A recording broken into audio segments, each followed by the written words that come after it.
Another episode of Get Real with Casey Kasem is here, and it's an awesome one. This time around, I talk with Daniel Dopp, someone you may recognize from ESPN's The Fantasy Show with Matthew Berry and as Secret Squirrel of the Fantasy Focus podcast. He's a host, he's a producer, and he was an intern before all of that. Listen to hear the story of how he got started in the fantasy football industry, as well as whether or not he was going for Stafford in the Super Bowl, music he is digging, serving in the Air Force, getting tattoos, and so much more. Make sure you're following Daniel on Twitter at Daniel Dopp. Follow me on Twitter at TheCaseyKasem, as well as the pod at GetReal_pod. This podcast is a proud member of the Dapp Network. Thank you for listening, and here's my conversation with Daniel Dopp. Yeah, so ready for this one. Daniel, I will definitely, we're going to get to exactly who you are as this show progresses. People obviously know who I'm talking to right now, but we're going to get to all of that fun stuff. We're going to get to the start of Daniel Dopp. We're going to get to the beginning of liking football or sports in general. When you were growing up, Daniel, did you have a team in particular that you liked? It doesn't have to just be football. It could be anything. I grew up a Detroit sports fan, pretty hardcore. My dad was very much into the Tigers and the Pistons and the Lions. So those three teams were like the bread and butter of what I was as a child. As I got a little bit older, I get into the Red Wings once I got into like middle school, and they were pretty great at that time. You know, the Russian Five and all that, like the Red Wings were dominant for a long time. But so I just grew up a Detroit sports fan. I've been a Detroit sports fan my entire life, still a tortured Lions fan, but I am vicariously living through Matthew Stafford the same way that everybody else is right now. So I'm totally into it. I was going to ask you about that coming on here because I knew that you are a Detroit sports fan, but I didn't know how you felt about the Matthew Stafford making it to the Super Bowl thing. Last night was my first time to actually talk to somebody who was like, oh yeah, that we're like rooting for Matthew Stafford hardcore. So yeah, is that how you feel? Absolutely. I freaking love it. I'm so stoked for Matthew, man. He put so much on the line for our team, for that city, just for everything that was involved there. He was a guy that always went out, and you know for a fact he left it all on the field. There was never any doubt in my mind. And so for him, you know, we've seen him, we know as Lions fans, and it feels awful to say this, but we know as Lions fans how talented he was, how good he was at what he did, but we were never able to build a team around him that could take advantage of all those things. And so as much as I loved watching him to throw to Calvin Johnson, being able to watch him throw to Cooper Kupp right now is pretty fantastic as well. And my mom texted me the other day. My mom and dad have started saying "we" when they talk about the Rams because they've just adopted Matthew so hard. Yeah, they're like, "Did you see what we did the other day with what?" And I'm like, "Which we? Which we are we talking about?" I'm getting confused now between the Lions and the Rams. But I'm a huge Matthew Stafford stan, and I will always be rooting for that dude for sure. That's great. Yeah, he's a great guy. He's a local boy from around here. Yes, he is. And so, that's why I had, that's why I was going for him. And of course, I was watching the game with a bunch of Cowboys fans who were like, we want, the 49ers, blah, blah, blah, because at least we'll feel like, I'm like, that is not, that doesn't make any sense to me. I'm like, Matthew Stafford deserves this. So it's really cool to see. I think so too. Yeah. I'm really stoked for him. He went through a lot in Detroit. So it's given to have him have this moment. I'm stoked. So you've been through all the ups and downs when it comes to Detroit sports. Is there a moment that you can remember, like from when you were growing up, that like sticks out? It doesn't have to be a great moment. It could just be a moment that's special to you or something that really frustrated you. I very much remember the Detroit Pistons winning back-to-back championships. The Bad Boys era. I was born in 82. And that was 88, 89, 89, 90. And so 89, 90, 90, 91. Boy, I should know these two. But they were like, I was just old enough. I think I was 7 and 8 years old to be able to watch those and like remember it. And my dad would come home from work. He used to work 12-hour shifts. So it was a very specific thing for me in my childhood. My dad would get home at 7:30. The game would usually start at either 7 or 7:30. So I already have it on. The TV and everything was already set up so that when he got home, he could just sit down and we could just watch the game together. And so that was like starting with the Pistons. Like I remember watching specifically those two championships with him. And it was just like, those were huge moments for me as a little kid that really defined, I don't know, just my love of sports and the idea of competition and all that good stuff. So, was your dad probably the biggest force in getting you to enjoy watching sports? Yeah, absolutely. I love my mom. She like was super. She was very encouraging of that. Mhm. She doesn't, but she doesn't care. The only person she cares about is Matthew Stafford. So like she's Hey. a huge, a hardcore Matthew Stafford fan. But we're still working on the rules of football with her. Uh, but she's trying. Hey, I mean, Matthew Stafford's really all you really need in life. So, That's really, she's true. doing it right. She's doing it right. So, how did you how did you stumble across fantasy football? So I started playing with my cousins. I was probably 14 years old. And I have a fairly large family. My dad has 4 sisters, and he's in the middle of all 4 of them. And so I've got a good number. Each one of them has at least 2 kids apiece. Um, so there was a bunch of us in our family. So we started playing with just within our family fantasy football because we were all sort of around the same age. So it was the back in the day when it was looking at the newspaper on Monday morning and looking at all the stats for everything. And that's how it started. Like literally it started, that way for me when I was, I don't, what did I say? 14, 12, 14 or 14, something 12, like that. 14? Yeah. Yeah, 14ish. Um, and then I remember the first time that like I latched onto a writer was actually Eric Carabell. I freaking loved and still do love Eric. He's an awesome dude. I love working with him. Host of the Fantasy Focus Baseball podcast, but he also with Tristan Cockcroft, but he also does football. He's done a million things. He's been a staple in this industry for a really long time. And so I got really into I loved Eric. And then from that, I discovered other writers, Matthew Berry being one of them. And I think I just realized that it was so much fun. It just became a thing that it was like, this is such an easy way to be able to connect with people on so many different levels. It cuts through all of everything else, and it's just about football, and we can just find common ground here and then work on everything else later, So Yes, 100%. It's like and it's crazy to see that there's so many like-minded people, people that enjoy the same thing that you do, to be able to mhm. share something like that is just so great. So yeah, the community itself is great and everything. But I want to know about what happened between, like once you were in the 14, year old age range and you were playing fantasy football. So you're in high school, Mhm. middle school, high school. Um, how was growing up for you and just being a teenager? It honestly, like, so I had a really great home life. I was very lucky. Um, I love my parents. I've always gotten along with them really well. So I was very blessed from that perspective. Um, my biggest complaint is I grew up in a very, very white community.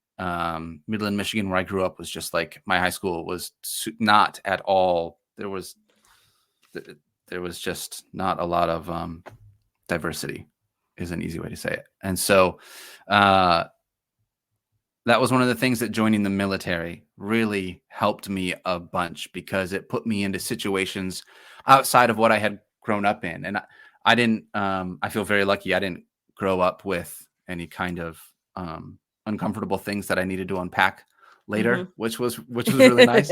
Yeah. Um, but we were just in a community where we just didn't have a lot of diversity in Mhm. our town. And so that part was, I didn't realize it until later in life. I grew up in a little bubble.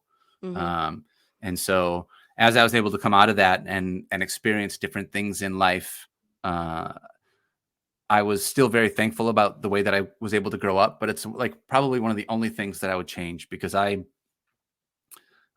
feel very blessed. I look back at my childhood and my time with my family and the teen years as I was lucky.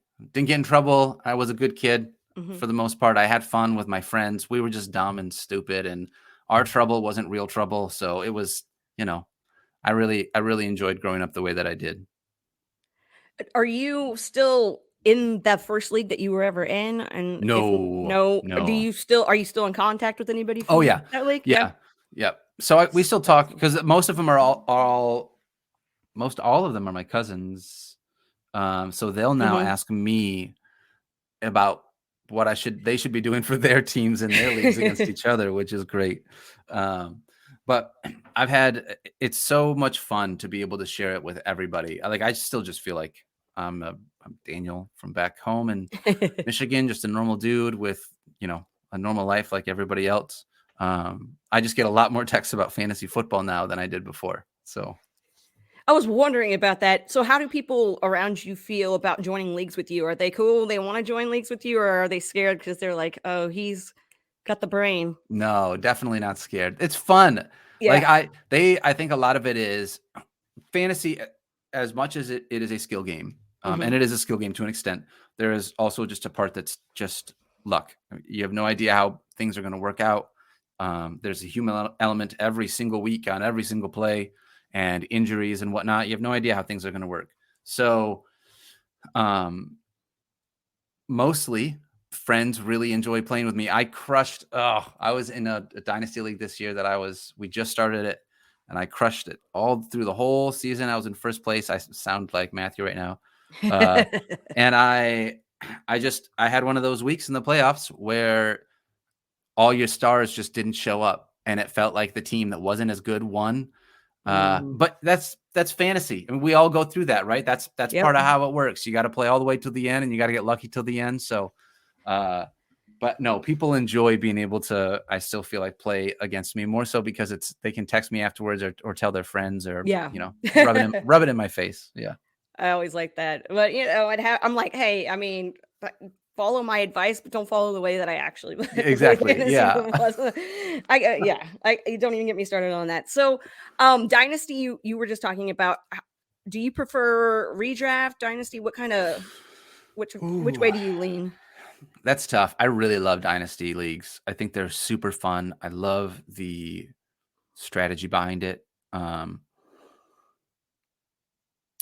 They're difficult though, because I feel like to get them set up the way that you want, the number of roster spots and the number of different, IR spots that you have, and then, making sure that there's still people out there on the waiver wire that you can access and have it still be fun from that standpoint. It's tough to find like a dynasty league that I feel like you're not just scraping the bottom of the barrel when you're looking at waivers. So that's the one thing that I really love about redraft, is the idea that the waiver wire always seems, every year is a different chance or a new chance.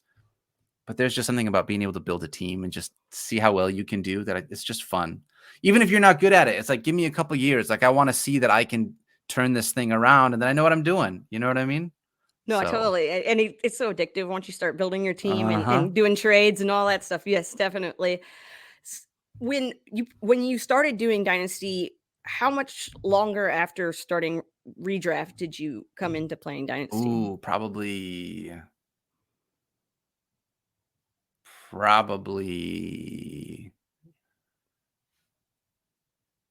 almost a decade, I would say. I did redraft exclusively until I was basically out of college or when I was in the military, which I joined when I was 23. So yeah, it was almost a decade where I just exclusively did redraft through either ESPN or one of the other sites that we shall not mention. Yeah, right. It's just ESPN. Yeah, it's one of the two. We all know. So college. So what made you decide you wanted to go to college, and how was that experience? It was first college experience was awful. I didn't know what I wanted to do. I just felt like I was doing the thing that you were supposed to do, and it was a massive waste of time and money. And it's a thing that I very much feel differently about now than I did going into it. I got out of the military and went to school afterwards, but I was in a totally different mindset. I wanted to be there. I was invested. I was like very much looking for knowledge and wanting to come out a better asset as a person, or as a commodity to a company to be able to work for. So as a part of that, I really loved being able to go to school, and I loved when I was interested in it. But man, I started when I was like 18 through 22. I can't tell you how many community classes I took, and it's just like none of them really mattered. I didn't really care. I wasn't invested. It was just throwing money away. And it was like, but this is what you're supposed to do, right? Like you get out of college, you get out of high school and you go to college. And so like, I'll just build up my gen eds. I'll do that real slow. It just wasn't the right thing. I think that I realized that for whatever reason, I matured slower or wasn't ready yet at that point in time to be ready for that. And the Air Force certainly took care of that. So when you started going to college for the first time, um, what was going on in your head, like as like what a career path you were going to go down? So I didn't really know what I wanted to do. I was taking a bunch of my gen eds, all the things that you can take at a regular community college that shouldn't cost you a ton of money, Yep. And just trying to knock out whatever I could. But even with that, I just wasn't ready for school. I wasn't, I wasn't at the point in my maturity where I was ready to be able to invest that way. And it sucks because it's nothing, like that's certainly not anything against my parents. I don't know why it took me a while to grow up. I'm very thankful that I did, but it just took me longer than some other people to grow up. So, a lot of what when I was working towards anything, it was just, I'm just taking classes to take classes. And when I figure out in a couple of years what I want to do, then I'll figure out in a couple of years what I want to do. And a couple of years turned into, I was almost 23 before I joined the military. So it was like, 5 years post Air Force or 5 years post high school. I was like, all right, time for a change. Like, let's figure out how to be a real grown up here. That kind of parallels how I feel about that time period in my life, because I was just going to class and I was just barely skating by, and I changed my major so many different times because I had no clue what I wanted to do. And I have a degree, but I don't use it. It's like, so totally. And my parents, I'm like, I think with that whole situation, I was the same way too with my parents. And Mm-hmm. they just had me, it was going off on my own was like scary for me. And I just didn't deal with it the right way. Yeah. So, Yeah. so You grow up real fast. You grow up real fast. So going into the military, what was the reasoning behind that? I just didn't know what I wanted to do in life. My cousin had joined the Air Force, and I was like, well, if Nathan can join, no offense, Nathan, if you're listening, I love you, buddy. But I was like, if Nathan can join, then I can probably join. And it was just here's a thing that will get you on a track. I wasn't sure what track I wanted to be on, but it was going to be a track where at the end of it, I either had 6 years in the military and worst case scenario, or 4 or 6. I signed up for 6 initially. So I either decided after 6 years that I didn't love it, and I had 6 years worth of that experience that I could then turn into whatever career I wanted to. And I didn't feel like that was an awful thing. That kind of felt like worst case scenario. Mm-hmm. Best case scenario, I really loved it. And I decided I want to do it for 20 years. And then I retire at 43. And then I figure out what I want to do after that. That was like what I thought at the time was best case scenario. I didn't love the military. I was very thankful, very, very thankful. It helped me grow and become the human that I am. And it showed me a lot. And it taught me a lot, put me in a lot of experiences where I was able to learn from the situations that I was a part of. And so that was really valuable to me. And it really opened up my eyes. I lived in Texas for a year and a half. And that was very different than where I lived up here in Michigan.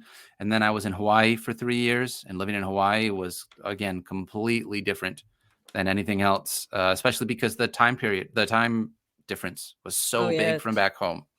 So, I get out of work at 3:00 and it would already be 9:00 back home, and my mom's getting ready to go to bed. And it's so like, if I don't leave work early, or if I don't plan to take my final break, I won't get to talk to her before I get out of work because she'll be asleep already.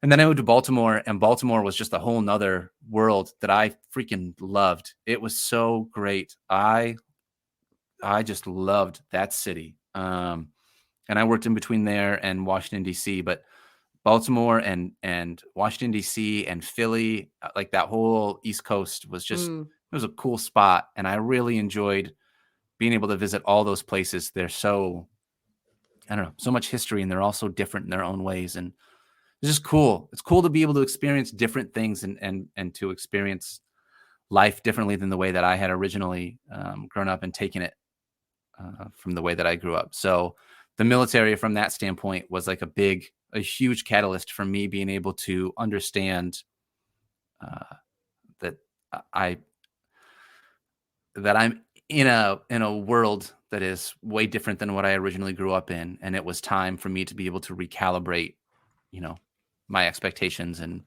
what the world was and who I was as a human and the things that I believed and why I thought the things that I thought and all that kind of good stuff. Okay. So then you said you had your second stint going into college. Yep. How did that come about, and what was that experience like? So I was finishing up my time in the Air Force. I knew I didn't want to stay in. I was working a lot of shift work, a lot of 12-hour shift work, and my body wasn't loving it. So there's a band that I really love. At the time, their name was Stray Light. I don't know if they're still a band, but their name is Stray Light Run. And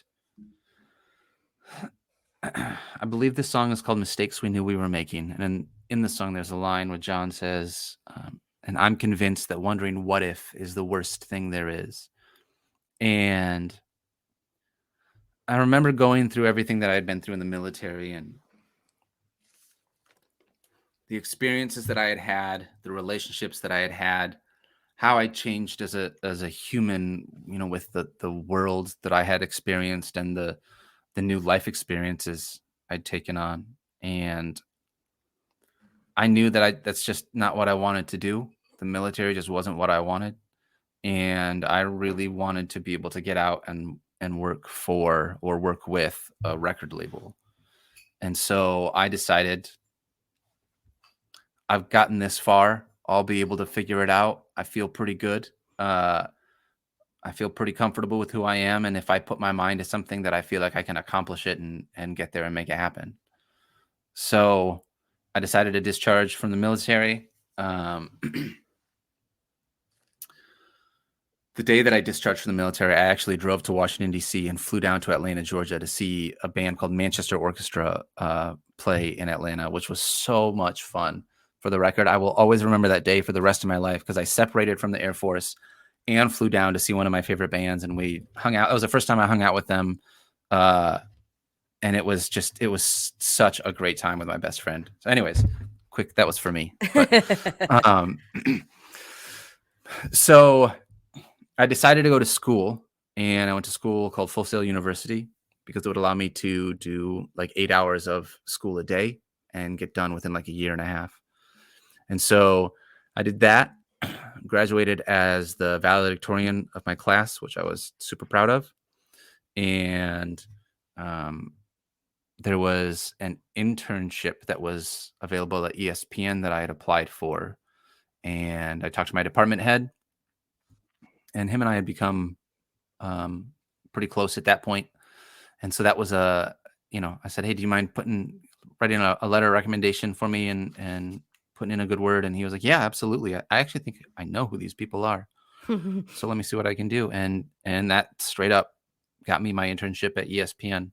I wouldn't have been able to do that unless I did. It's one of the things whenever I go back to Full Sail and talk to people, like I wouldn't have been able to do that unless I had shown the people who were willing to put their name on the line for me that I was serious about it. Mm-hmm. I'm asking you to say, hey, we vouch for Daniel and the things that he's going to bring. And I'm putting my reputation on the line here. And the only way that you can do that and ask somebody to do that is to be able to show them and to demonstrate to them that you can trust me. Like, if you're going to do this, that I'm not going to let you down. And so I was really thankful that I that's the whole reason I worked super hard so that I could have those contacts as a part of that school. And I got really lucky. I've been very, very blessed. I went from being an intern to going part-time, and then I've stayed at ESPN ever since. My journey has been super fun. Yeah, that's a great story, because obviously everybody's got a different origin story, and a lot of people have been at like a million different places, and for you to have one home base that you've been with Mm-hmm. is kind of mind blowing if you think about Seriously. it. Yeah. I started late too. I mean, that's one of the things that is I love being able to talk about, and just I want to tell people, you know, I was discharged from the military, um, honorably discharged, by the way. So just to make that very clear, but I was discharged from the military, or I separated from the military when I was 29, and so I was starting over with a brand new career, no matter what I did post college, at least 30, if not 31. Um, And that was a scary thought because we're told forever that that's way too late in life to start over. Yeah. You got to start in your 20s. I mean, if you haven't started by then it's just forget about it. And that was a big thing, a myth that I no longer prescribe to. And I think a lot of us are now realizing that we no longer prescribe to. Hmm. Um, but that was a big jump for me, being able to say like, hey, it's okay for me to hit the reset button at this age because I'll be happier for it. And at the end of the day, the only thing that matters is me being able to find out what's right for me and being able to live in that happiness, because that's what life is about. If someone who wants to be a part of the fantasy football industry feels like, that's something they want to do, they want to get involved in that, and they've had those doubts and everything else about, what kind of advice do you have for somebody that's just now starting out, maybe later in life and later in the fantasy football life, Yeah. and what kind of advice do you have for those types of people? So social media is huge. I mean, being able to be on top of that and build a following and build a brand and have people that you've connected with. I love our industry. Like for 95% of the people in our fantasy industry that I interact with are awesome people. And it's like that everywhere. There's always a few bad people and everyone that you're just like, well, I'll just stay away from those guys, or I'm not Yeah. a huge fan of these people. But it's not like most everyone. We all realize how lucky and how fun we are to be able to play this game.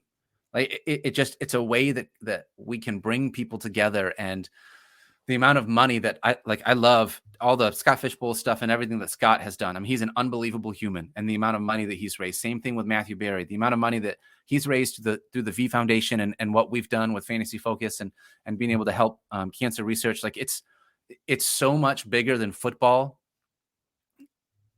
And at the same time, my favorite thing about it is just the idea that I get to interact with other people on this, like, we're excited about this thing, this happiness, this excitement, this joy, and Mhm. being able to share that with somebody else in life is just like, I just feel like that's what life is all about, is being able to have those moments where you can have fun and you can be fun and you can, share those moments with other people and make those memories. And unfortunately, fantasy football is full of a ton of memories, both good and bad.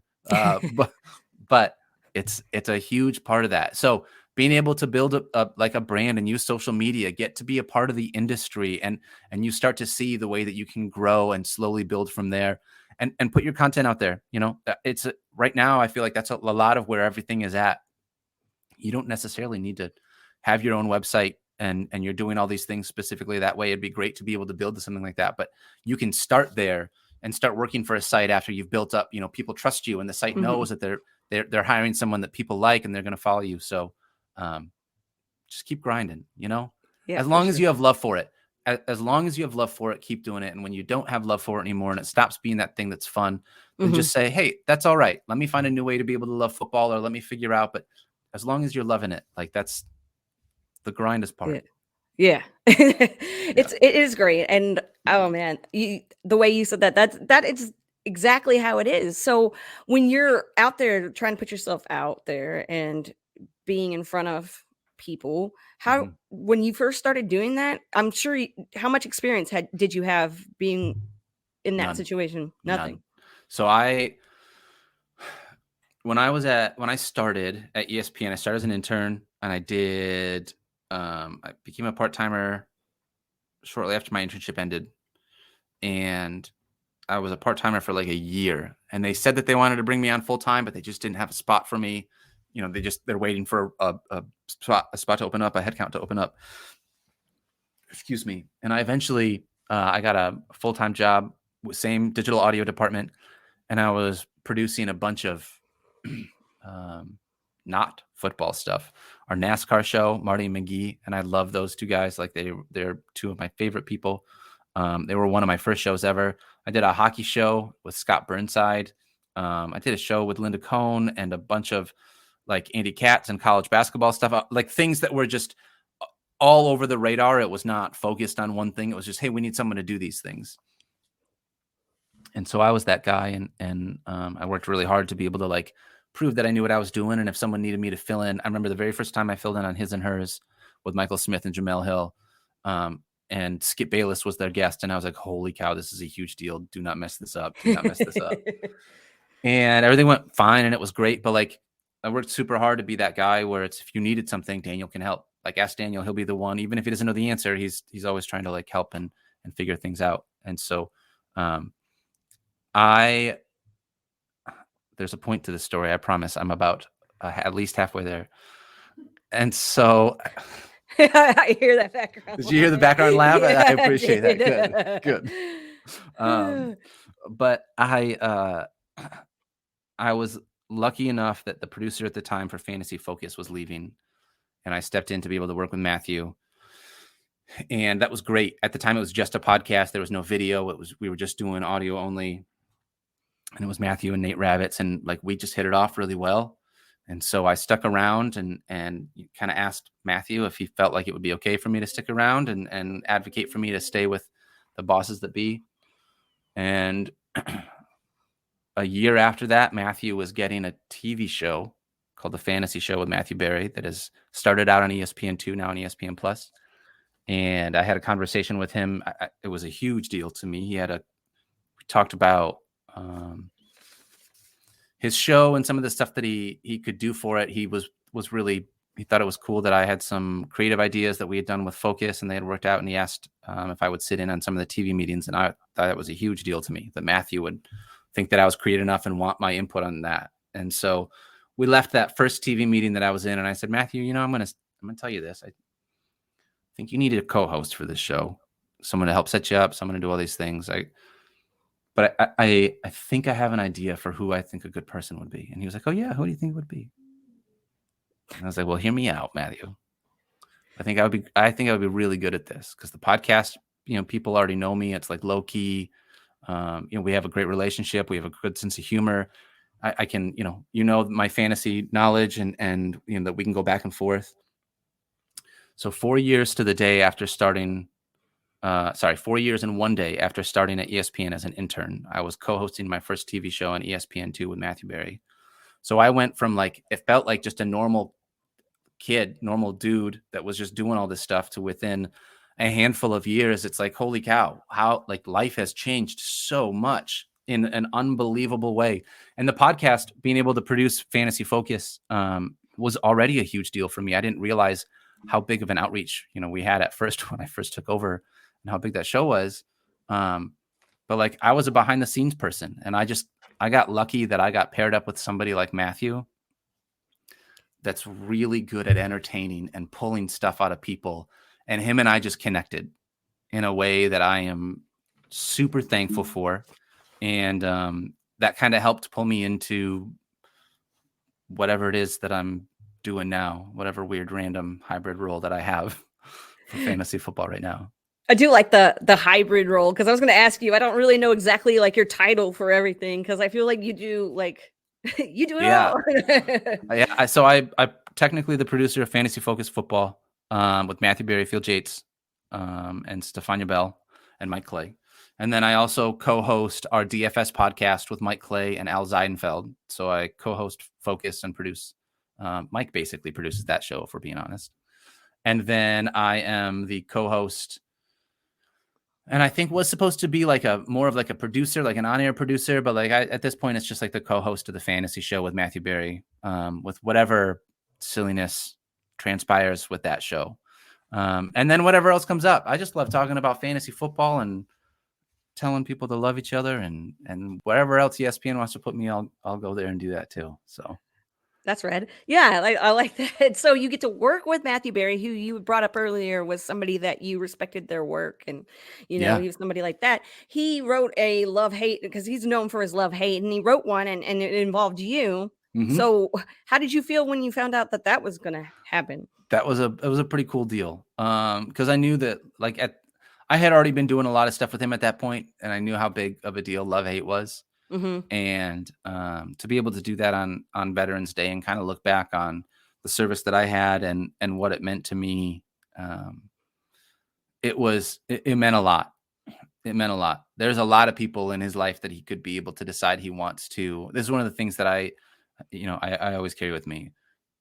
There's a lot of people that he could choose to give a platform to, and he could choose to, so many people reach out with great stories. Mm-hmm. It meant a lot to me that he saw something in my story that he felt like was worth sharing. And to me, I feel the same way. I feel really lucky. I didn't know what I wanted to do when I was younger. It took me a real long time to figure it out. I started life over when I was basically 30 years old, but I never gave up on myself. And I knew that if I kept trying, I knew if I put my mind to it, that I would be able to continue to achieve whatever it is that I wanted to do. And so, I love being able to talk about how I've been able to get to where I am, and just life is not a linear path. And the earlier you learn that, and the more that you can choose to roll with it and go with it, and take the relationships that you have and get as much out of them as you can, and reciprocate those relationships to other people to help them learn as much as they can, and keep passing it on. That's just, I don't know. That's been my time in the industry, and I really love it. I feel super, super blessed and unbelievably lucky. And you are, and you get to work with incredible people, and like it just feels like a family. And you guys have such good chemistry. You can tell that you guys are, that all of you over there that interact. You can tell that you guys like each other, and it's just great to be able to watch and to be able to hear. So Yeah. it's a nice example for those of us who aren't as big, that are trying to put out content and do all of that. What is something that you think that you guys do over there that is like kind of, I guess, something that is like your bread and butter, the thing that you guys are like really awesome at, something that grabs the people? I think one of the things for focus is we really do, like, we love all everybody. We all love each other. I love Stefania. I love Field. I love Matthew. I love Mike. We're all super close outside of work. I think for me, the thing that we have is just this. We have this thing with each other. We love Matthew's so good at just doing Matthew. Yeah. And the chemistry that we're able to have with each other, and the way we're able to poke fun at each other, and at the same time be able to talk about football in a way that I think is still smart and helps to be able to enable and encourage the listener or the viewer to make smart decisions in their fantasy teams and their fantasy lineups. But there's just this, fantasy is meant to be fun. It's at the, and there's so many different ways you can look at it. Like, obviously there's fantasy that you're playing straight up for money and you want to know, I want to do this. But a lot of fantasy, even some fantasy that you play for money, is just like, I'm here to have fun and do this with my friends. I want to brag that I have beat you, or that I'm having fun more than I'm doing anything else. And as a part of that, just being able to create that environment where like other people feel like they get you, they feel heard, they feel seen, they understand that someone else gets their pain, and the joy and excitement that they have around all those things. So I don't know. I feel like we try to lean into that, or at least I try to lean into that. Fantasy is meant to be fun. If you're not having fun with it, then we're just not doing it right. You should have a smile on at the end of the day. And of course it sucks when you lose or when you get beat, but we're here to have a good time. Exactly. And there's always next year, guys. Exactly. As a Lions fan, I very well know there's always next year. I have to tell myself that too, as a Cowboys fan. Yeah. I wasn't 5 the last time. No. But so when you, what is something that has been fun for you that you've been able to do because of the podcast, because of the show, something that you never in a million years would have thought? Not the stuff you've already brought up, but is there something that sticks out to you? Yeah, absolutely. There's 100 things. The experiences that I've been able to have because of ESPN are unreal. I've just working in podcasting before I became kind of fantasy football focused. I worked with a bunch of people. So I love being able to work with Bill Barnwell and Mina Kimes. I produced Adam Schefter's podcast. Katie Nolan I worked with for a long time. And so being able to go out and we started doing live shows as podcasts. And my gosh, that was so much fun to be able to go out and connect with audiences and to sit down with people and to travel to a city and just to it was always just electrifying. We still talk about, I promise you, to this day, there's an argument between all of us on Fantasy Focus as to which live show was the best one, whether it was Philadelphia or whether it was Detroit. They were both unbelievable cities, and they've always been fun. But to get out onto a stage and to have people want to be there to listen to you talk is still a strange feeling. Sometimes I forget that because we're in a studio. I realize that we have TV cameras and all these things in front of us, but we do it in front of nobody. So we go in and we do this, and then we leave, and it can feel, I don't want to say isolating, but after a while it can get a little bit, repetitive. And so being able to connect and still have some of that is really nice. There was another time where I got to I flew to Jacksonville to do not just Jacksonville, but I flew to Arizona to do the NFL owners meetings with Adam Schefter. And so I spent 4 days with him and NFL coaches and GMs walking around this unbelievably swanky hotel. And it was just I interviewed Sean McVay with Adam and a whole bunch of other people. And it was one of those things where it's I can't believe that I'm here doing this thing with these people. And Adam is the nicest guy. Every time that everyone that we saw, he would always introduce. And I don't look like a normal ESPN. Adam is a suit. He always looks nice. He's a built, dude. He always looks good. I'm jeans and a t-shirt, tattoos, a lip ring, a nose ring. I have plugs. I don't look like a normal ESPN person, but I would follow Adam around everywhere. And it didn't make a difference if it was $1 billion owner or who it was. He would always introduce me to people. And it's like, hey, this is my producer, Daniel. He's working with me on this. And it was just the nicest, coolest thing in the world. And I still can't believe that I got to do that and meet some of those people. I love listening to these stories because I'm like, oh man, I can't even imagine how I would be in that situation. I just can't even.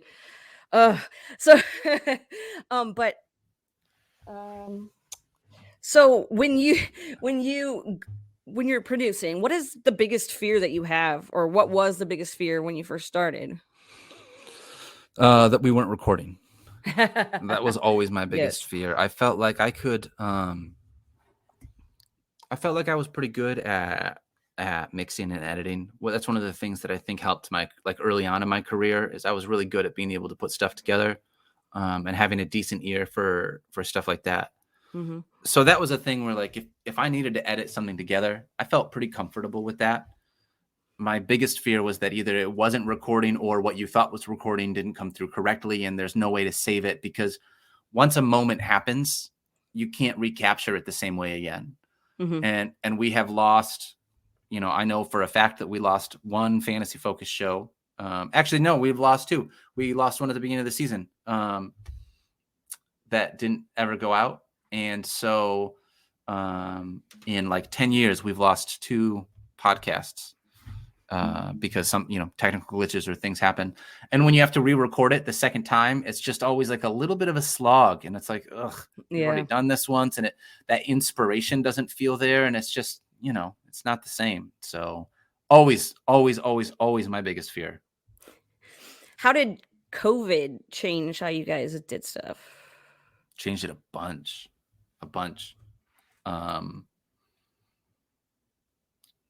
We ended up having to be remote for a while.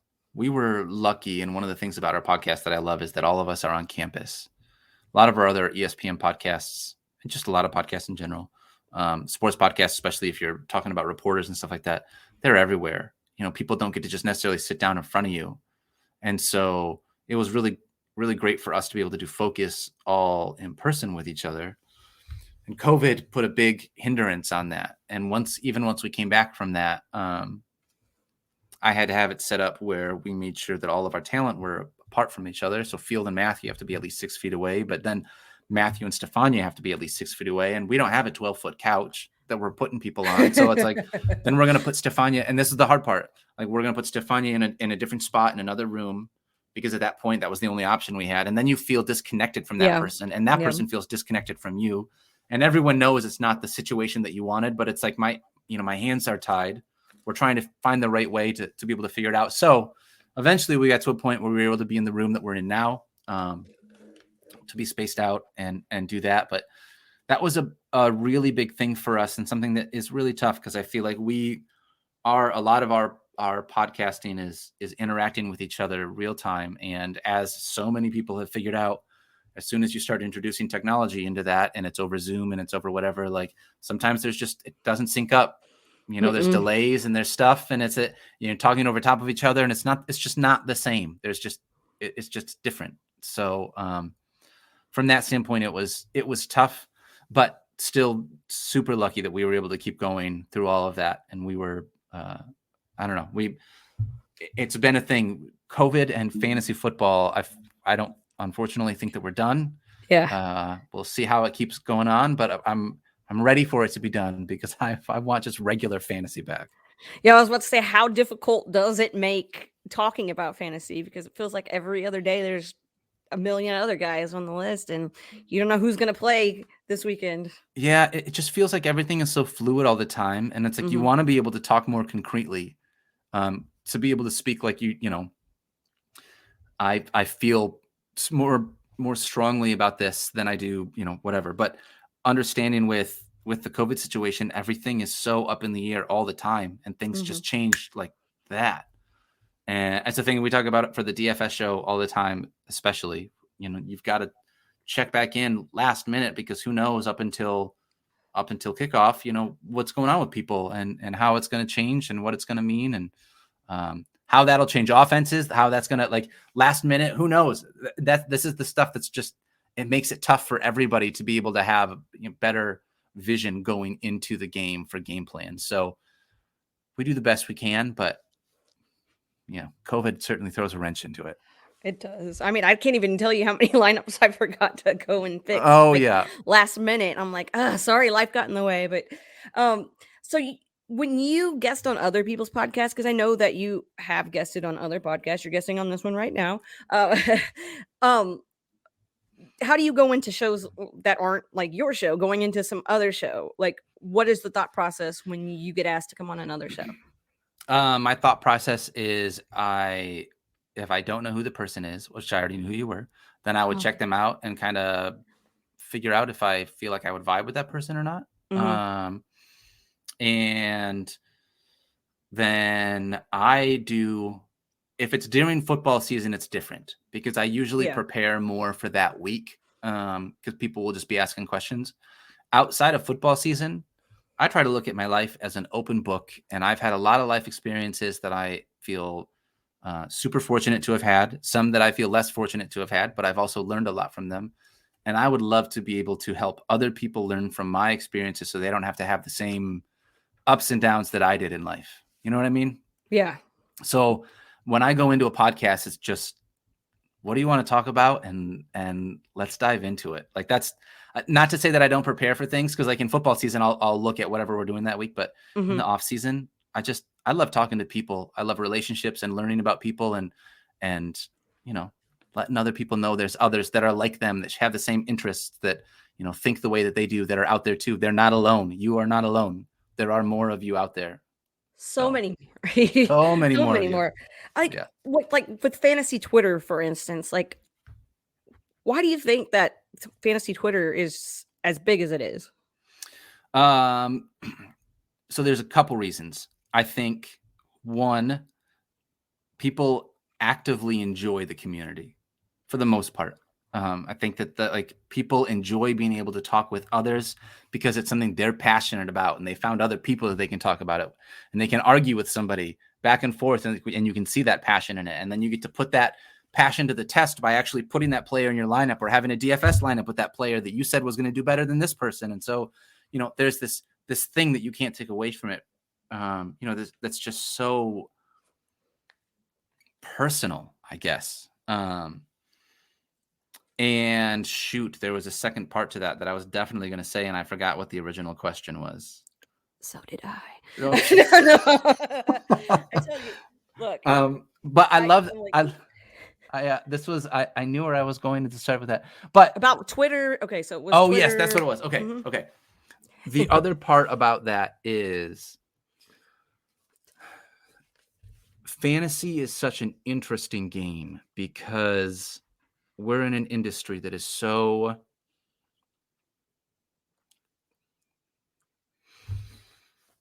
I don't want to just say reactionary, but people are actively looking for actionable advice. It's not just, what do you think about this NFL team and this decision they made on this coach? And now we all have opinions on it. It's, who should I start? Because I'm going to make a decision based on what it is that we talk about or who we have here.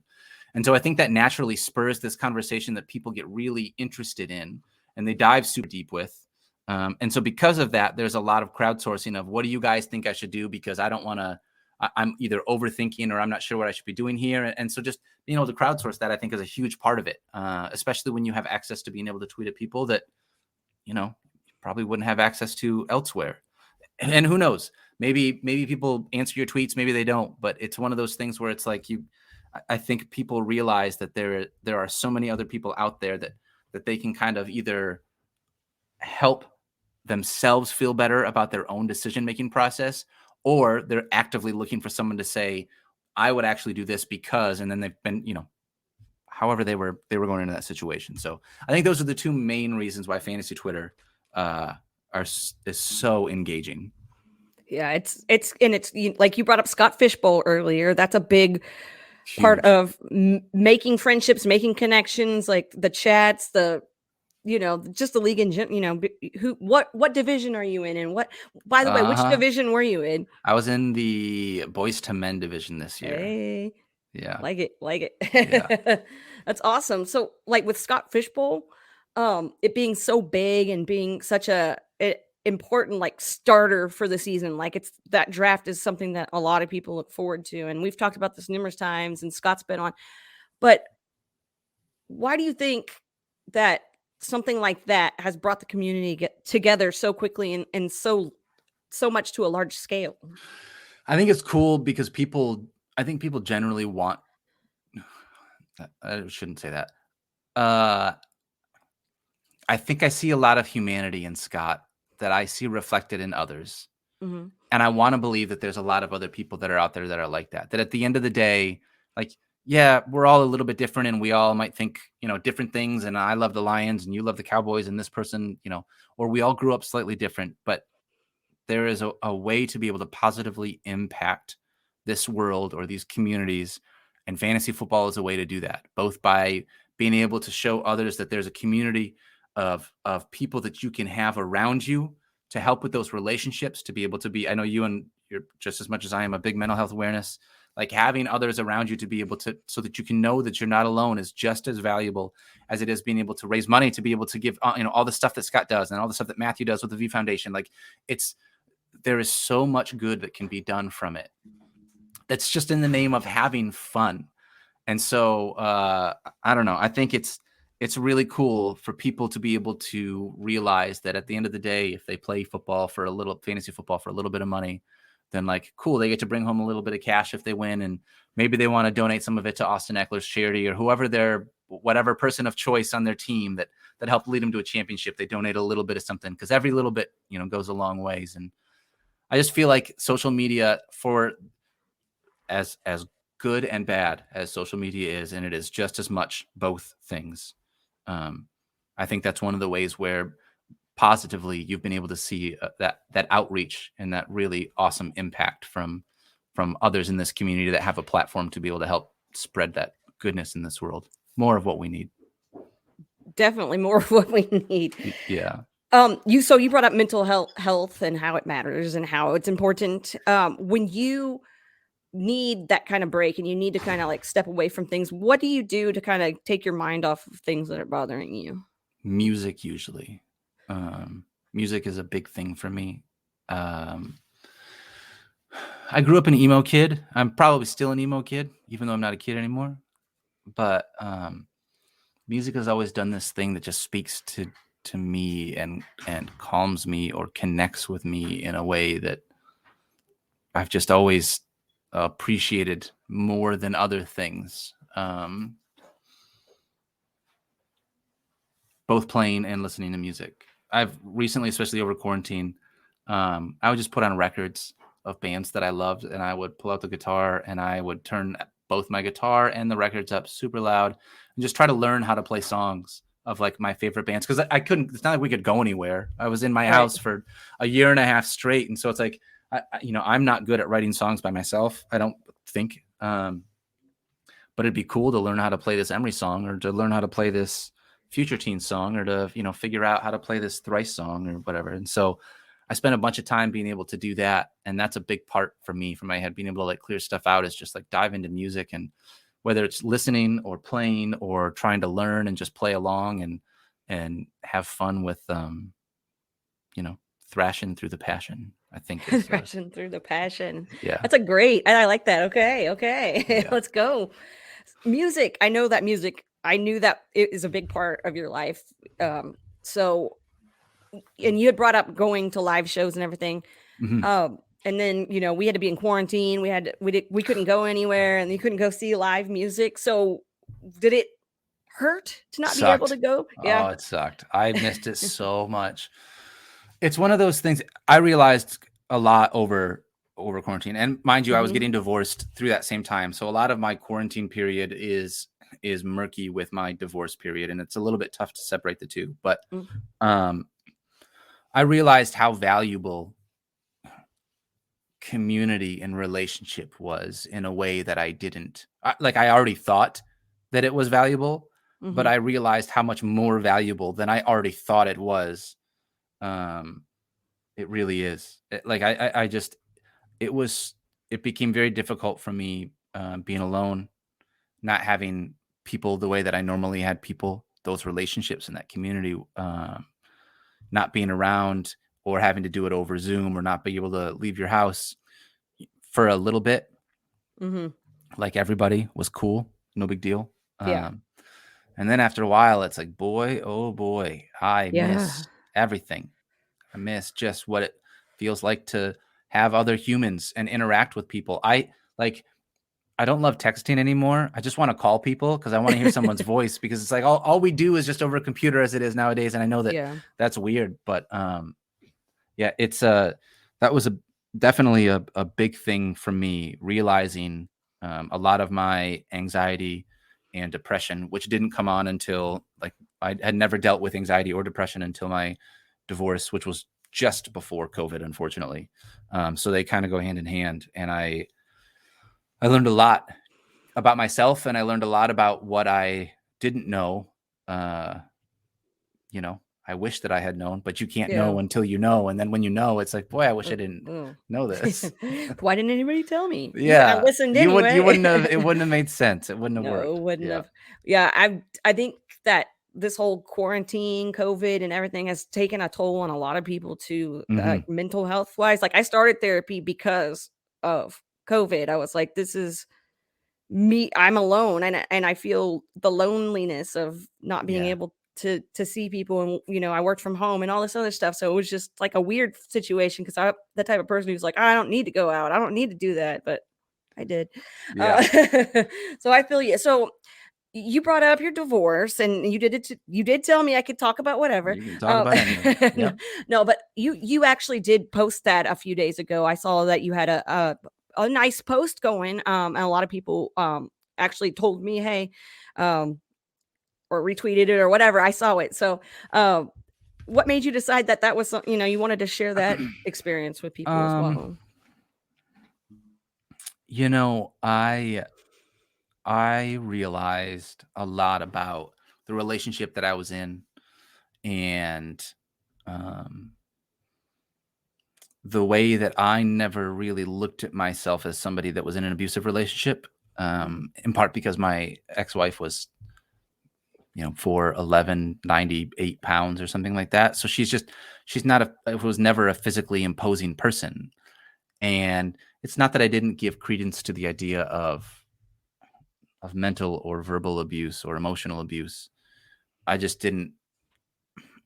I didn't think that it was going to be a thing that would impact me. Or I guess I didn't realize until really late that it was what it was. And at that point, a lot of the damage had already been done, and was already in that spot. And so I think a lot of it for me, I just wanted to be able to tell others, um, not all abuse is physical abuse by any means. And it's something that is still very real and a lot of people deal with, and gaslighting and, uh, being with,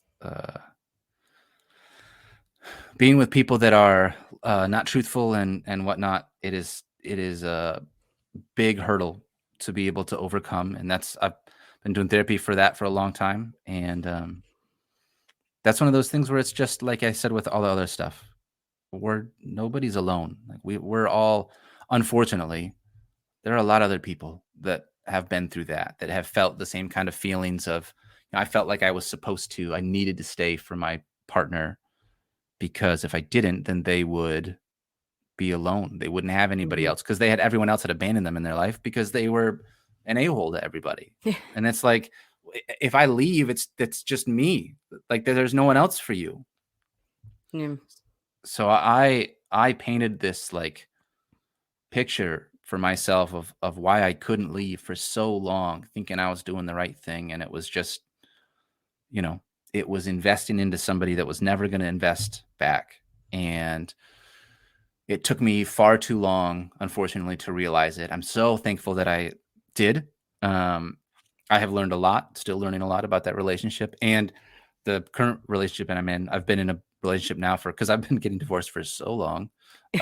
My girlfriend and I have been dating for almost 2 years now. And so, or maybe it is 2 years now. I don't know. She'll chime in the background, but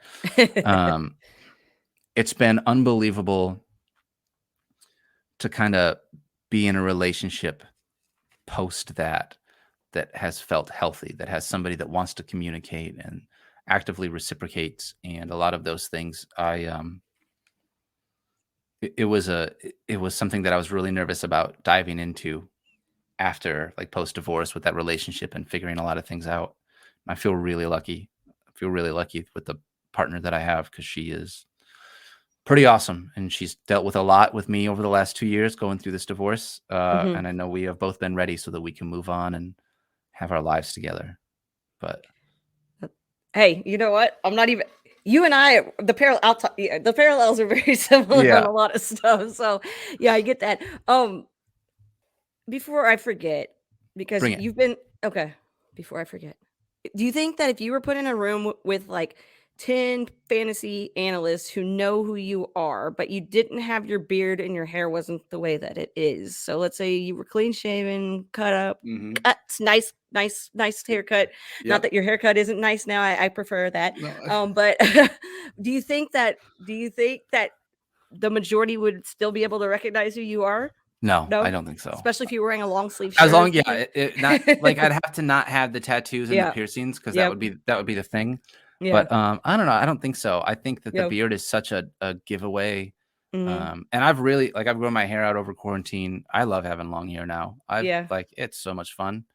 I feel so lucky, Casey. Like the idea, I don't like. I'm not a normal. I feel like I'm a dude. I'm just a normal guy normal dude that gets to be at ESPN, and I have tattoos, and I don't look like a normal suit and tie, and they still put me on to talk about stuff. And it's like, I feel like I'm just living the dream, and I'm super lucky that every day this is what I get to do for a living. Like, I just stumbled into this alternate reality where I'm in the opposite of the darkest timeline, whatever that would be.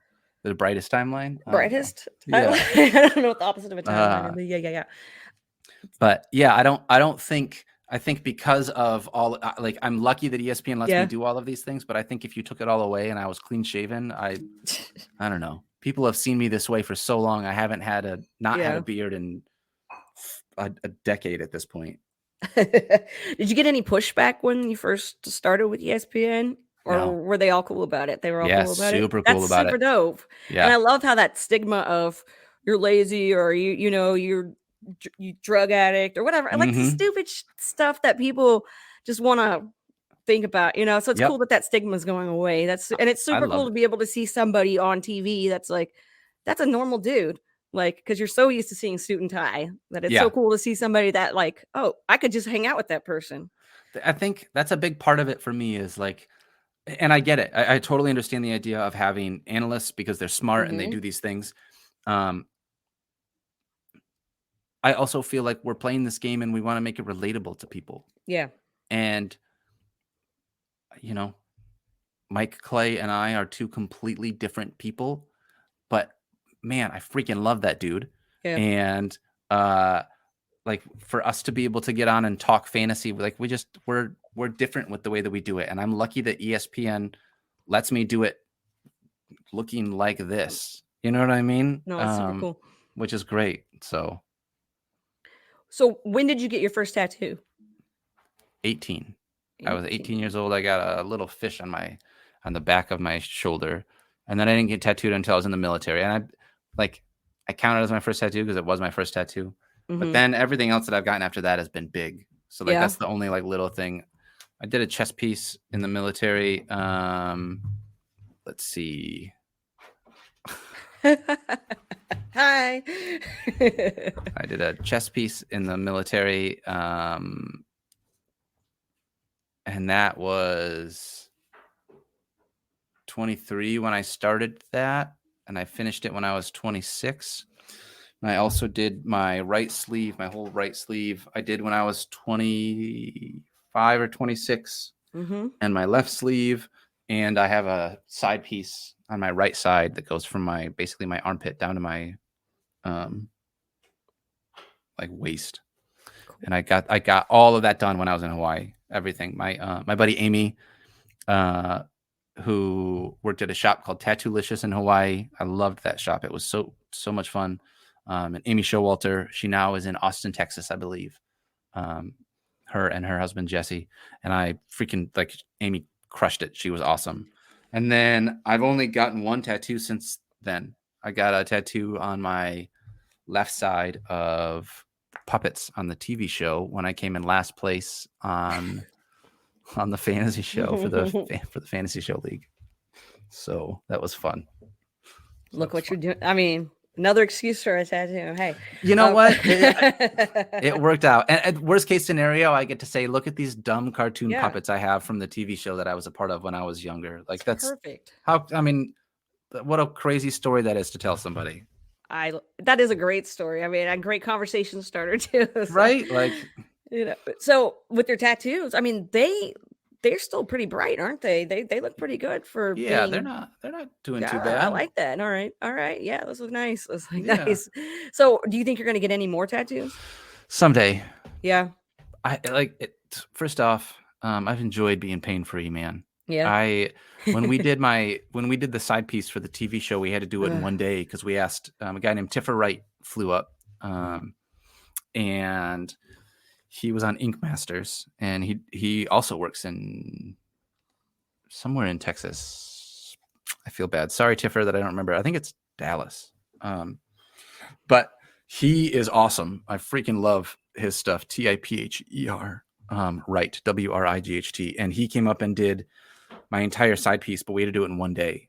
And so it was like a 7.5 hour session. And it was just like, after that, I was like, I'm good to take a break for another little while. Cause man, I got so wiped out from that. That is, I've never had like I have to sit down and be there for a really long time session. I don't have a whole lot, but I can't even imagine. Cause I've got friends that have tattoos and they're there for, That's the longest I've sat, 7.5 hours. Do you have a lot of patience? Or are you an impatient kind of guy? No, I'm usually pretty patient. That's good. I think from that standpoint. Yeah. So that was that the worst spot to get tattooed, or what was the worst spot to get tattooed? I hated getting tattooed right here in the center of my chest, like right on that breastbone. Yeah. That sucked. And then my chest piece comes right down around my nipples, but it doesn't go onto them. But there's so many nerve endings right there that, like, when Amy was doing all that, it just felt like my nipples were on fire the whole time. It was awful. My arms didn't hurt at all. Even like the ditch, like in the little area, like I thought it was going to be worse than what it was. My elbow wasn't that bad.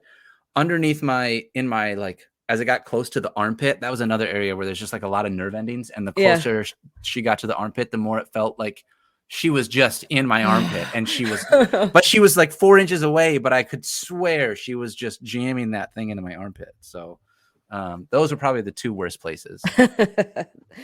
Oh, well, I'm gonna reevaluate the next Yeah. like where does it not hurt? So okay, so we talked music. What bands are you into? Like what I know there are a ton of bands, but do you have like a go-to set of bands that you are about? Yeah. So I love a band called Manchester Orchestra is one of my favorite bands.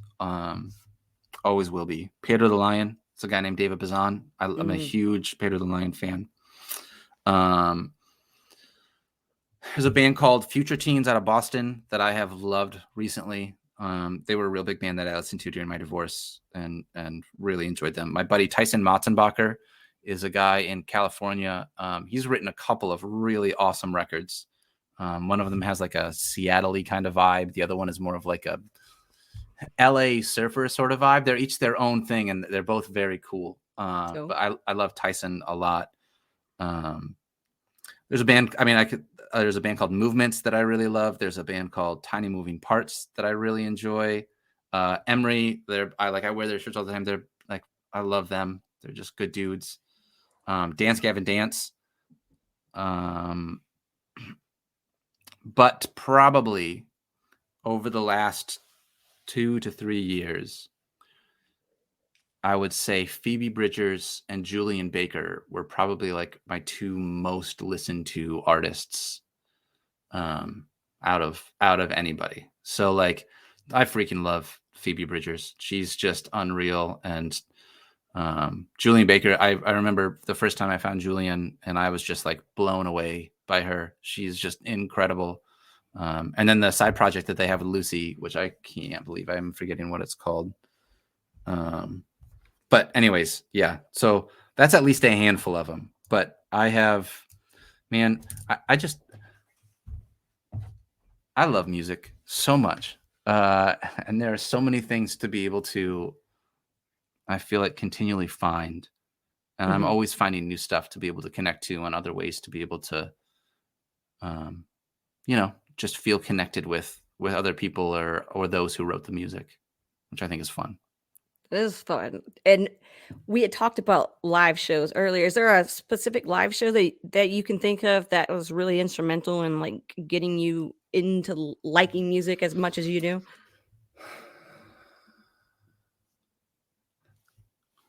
I'm sure the answer to that is yes. There's so I'm many sure. shows in my head. Yeah. Like I'm thinking about a handful of different. Yeah. I mean, there's a place. So I lived in Grand Rapids, Michigan for a real long time. There was a place there called Skeletones, and we saw a bunch of shows there.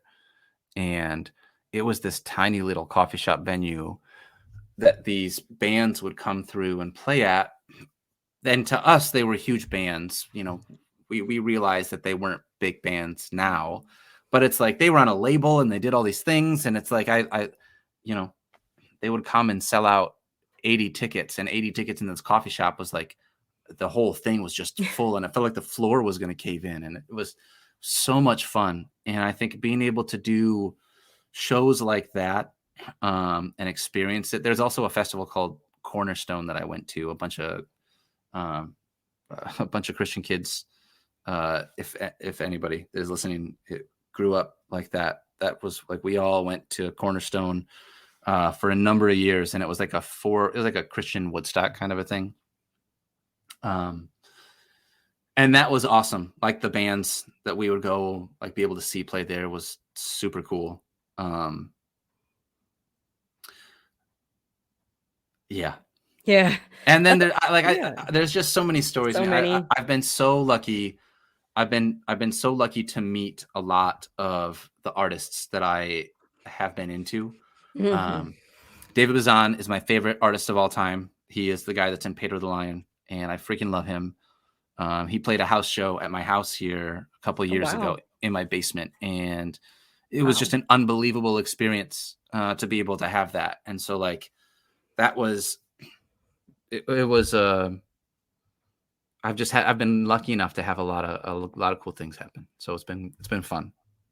You really have. That's really cool. I had a Pedro the Lion shirt because I was a poser in like high school or No, whatever. that's amazing. Oh, that's so good. I wore it to a Warped Tour one year, and like the guys from Something Corporate were like, "We love Pedro the Lion." Oh, I love it. I loved Something Corporate. That's Hey, there you funny. go. That's so good. That's awesome. Tell me your bands though. Do you mind if I ask? Like, give me some of yours. Rancid, Blink-182. There's a hip hop artist named POS. I mean, I just like Mighty Mighty Boss Tones, even though they just broke up. So a little more like around forever, like punk rock ska type of influences. Yeah. Okay. A lot of like the skate punk and stuff. Tony Hawk Pro Skater, like all that stuff. So definitely that kind of stuff. But I mean, there's always gonna be a little emo side. Like when you were naming off bands, I was like, hey, those bands played with bands that I listened to. Yeah. So so that was cool. I've been able to see some of those. So I'd be like, I know that name. Yeah, everybody, like you realize everyone in the music industry is connected somehow because this band has toured with this band, which toured with this band, and you realize that they all know someone through some story, some way. So yeah, it's super rad. And bringing that back to fantasy, it's kind of like that with the fantasy football industry too. Like he knows him and she knows her and him and them and so on and so forth. So it's great to see the connections there too. Yeah, man. Before we go, first of all, I want to thank you for coming on the show because it was awesome to be able to interview you and like actually learn a ton of stuff about you, which is super dope. But could you go ahead and just tell everybody where they can find you and then what you got going on? Yeah, so you can find me at Daniel Dopp on Twitter. And you can find me on Instagram at Something to Break. Something to Break was the name of a label that I started right out of college that was meant to be like a vinyl focused label. So I put out 2 records on it, which was a ton of fun. I've pressed a bunch of records for now, a bunch of different bands as a part of it, but all coming back around to not give up on the story. Like, even though I'm doing fantasy, I feel really, it was fun that I eventually got to do music stuff that I want to do too. So yeah, that's super cool. Something to Break is the name of the Instagram, even though I don't do any stuff with the label anymore. And then you can follow me. Basically all of everything that we do this for fantasy football is through Fantasy Focus, which is the name of the show that we have with Matthew Field, Stefania, and Mike Clay. So if you wanted to follow us over there, I know that you guys are huge footballer supporters here. I'm a footballer stan too. I don't want you to I love all the guys. I never understand why I'm just going to say this real quick.